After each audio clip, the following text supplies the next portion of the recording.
नमस्कार, मैं हूं रिया रजक और आप देख रहे सिटी पोस्ट लाइव। सांसद ओवैसी ने महागठबंधन में शामिल होने का प्रस्ताव भेजा था, लेकिन आज ये साफ हो गया है कि उनके प्रस्ताव पर महागठबंधन ने ना कह दी है। जी हां, क्या है ये पूरा मामला, इस पे बातचीत करने के लिए हमारे सिटी पोस्ट लाइव के संपादक दीपक शर्मा जी मौजूद हैं। देखिए, ना तो एक तरह से ना है, सीधे सीधे ना नहीं है, क्योंकि एक ऐसी चिट्ठी है जिसका जवाब कभी नहीं आएगा।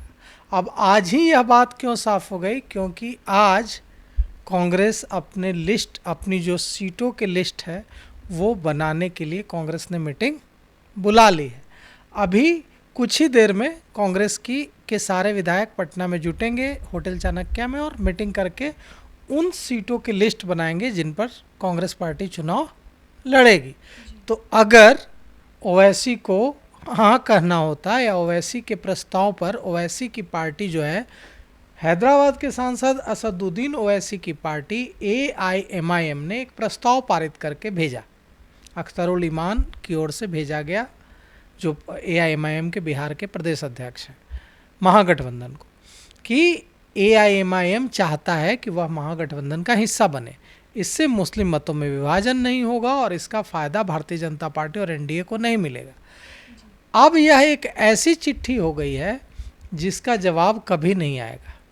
महागठबंधन की ओर से हाँ भी नहीं कहा जाएगा और ना भी नहीं कहा जाएगा, क्योंकि अगर हाँ कहते तो फंसते और ना कहते तो फंसते।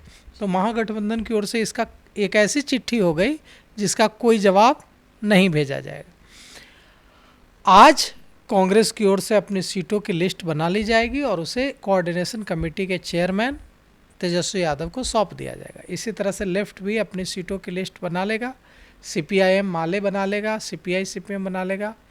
मुकेश सहनी नाराज़ हैं क्योंकि उनको दिख रहा है कि 15 सीटों से ज़्यादा मिलना मुश्किल है, तो लेकिन उनके पास भी कोई दूसरा चारा नहीं है, वे भी 15 सीटों की लिस्ट बनाएंगे और भेजेंगे। अब सवाल यह उठता है कि AIMIM का क्या होगा?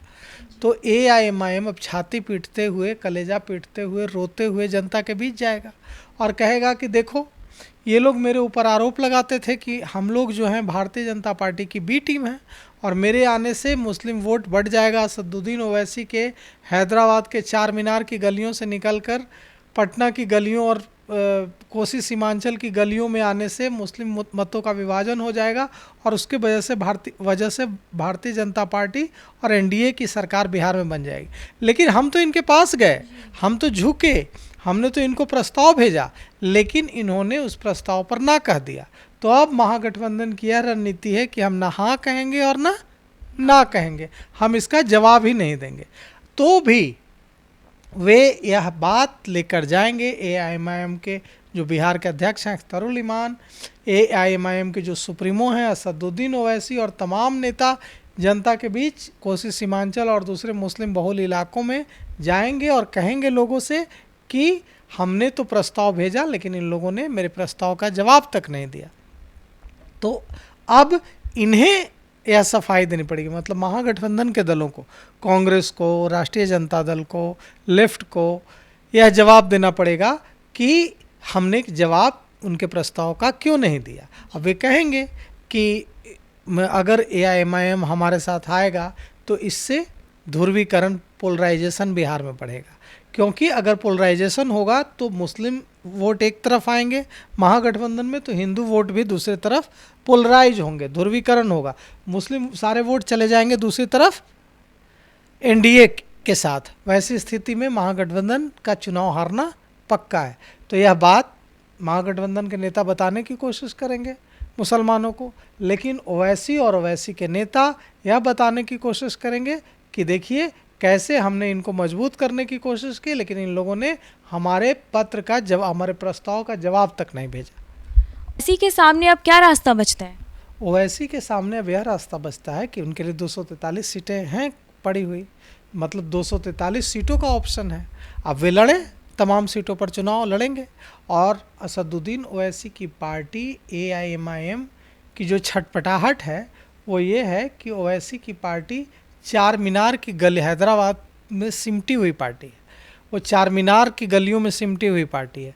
वो वहाँ से निकलकर, वहाँ से उसके 2 सांसद जीतते हैं, 6-7 विधायक जीतते हैं, वहाँ से निकलकर वो पूरे भारत के मुसलमानों के बीच फैलना चाहती है और चाहती है कि उसका दायरा बढ़े। हैदराबाद की पार्टी है, हैदराबाद से बाहर निकलकर तेलंगाना की भी पार्टी नहीं है, मतलब हैदराबाद के बाहर भी उसका अस्तित्व नहीं है, सिर्फ हैदराबाद की पार्टी है।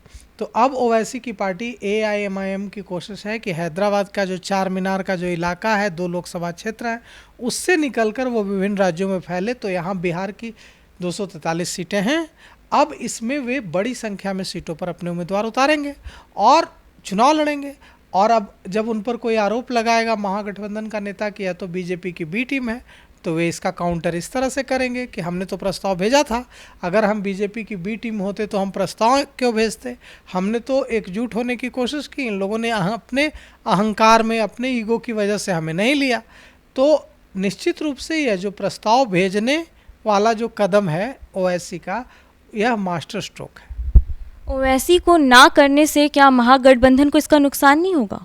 देखिए, अगर हाँ करते तो ज़्यादा नुकसान होता, अगर हाँ कर देते, ले लेते, तो यहीं पर चुनाव हार जाते, क्योंकि ओवैसी आते महागठबंधन में, तो जैसे ही चुनाव शुरू होता ओवैसी महागठबंधन की रैलियों में जाते, महागठबंधन की सभाओं में जाते, और ओवैसी की जो छवि है, भले ही उन्होंने भारत पाकिस्तान का जो एक तरह से युद्ध हुआ ऑपरेशन सिंदूर के बाद, उसमें भारत का मजबूती से पक्ष रखा, पाकिस्तान को ऑफिशियल भिखमंगा कहा इन लोगों को शर्म नहीं आती है, तरह तरह के ताने कसे पाकिस्तान पर, और सऊदी अरब, कुवैत, बहरीन और कई देशों में जा कर के वहाँ बहुत अच्छे तरीके से भारत का पक्ष रखा, और दूसरे मुल्कों में जाकर यह बताया कि भारत को क्यों ऑपरेशन सिंदूर चलाना पड़ा, ऑपरेशन सिंदूर लॉन्च करना पड़ा और क्या ज़रूरत थी। उन्होंने भारत का पक्ष मजबूती से रखा, इसके लिए उनकी चारों तरफ प्रशंसा हुई भारत में। लेकिन इसके बावजूद ओवैसी की जो छवि है और AIMIM की जो छवि है, वो कट्टर मुस्लिम एजेंडे की छवि है। ऐसे में उनकी पार्टी में हिंदू वोट पड़ेगा उनकी पार्टी को, इसका एक्सपेक्टेशन, इसकी उम्मीद तो ओवैसी को भी नहीं है।